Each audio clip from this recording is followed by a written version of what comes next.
Alors jusqu'à maintenant, je vous ai parlé essentiellement de météorites classifiées, c'est-à-dire des météorites qui ont été analysées et qui sont inscrites au Meteoritical Bulletin, qui était la base de données internationale. Je vous ai déjà quand même montré les plus grosses. Celle-ci, 4,5 kg avec des règles Magritte, que j'ai acheté à mon ami Sébastien Franco.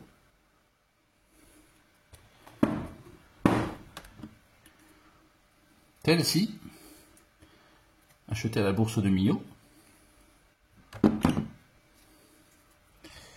Celle-ci, qui fait 1,8 kg avec des règles Magritte aussi. Très jolie. Très jolie.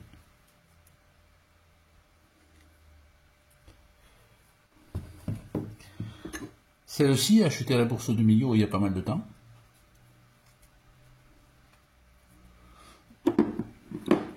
Également à la bourse de Millau il y a quelques années. Et je vous ai récemment montré cette belle météorite d'un peu plus de 3 kg avec des règles Magritte également. Magritte aussi ici. Et je vous montrer un petit peu ce que j'ai, le plus petit. Ça, je l'ai acheté à Millau aussi cette année. Un peu plus de 300 grammes. Ça, c'était Millau l'année dernière. Acheté sur Internet. Pas très joli. Ce qui m'a permis de l'avoir pas très cher. Alors celle-ci, je l'ai sciée et polie. Ce qui m'a permis de l'attribuer à une chondrite ordinaire de type H4.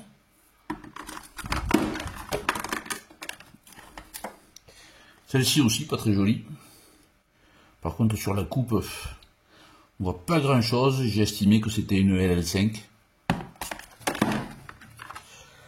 Celle-ci qui a un très joli profil.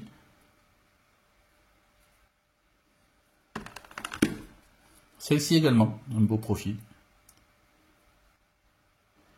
Là, on peut voir des graines de métal apparaître à la surface. Celle-ci est pas mal aussi. Alors celle-ci est très intéressante parce que c'est une météorite orientée. On voit ici clairement les bourrelets de fusion et une forme typique en bouclier. Donc ça, c'est des météorites toujours très appréciées par les collectionneurs de météorites. Également celle-là.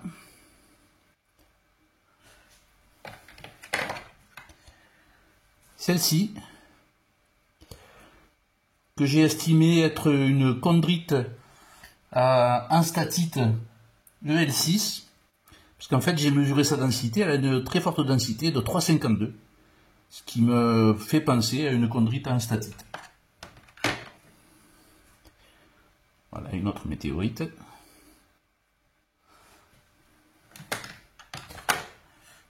Une autre.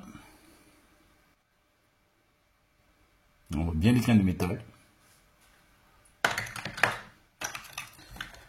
Une petite.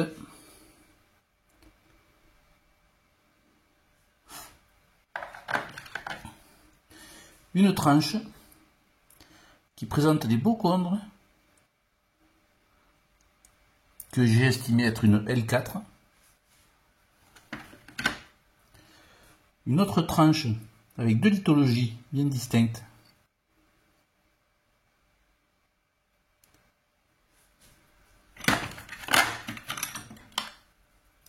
Une météorite que j'ai également sciée et polie, que j'ai estimé être une H6.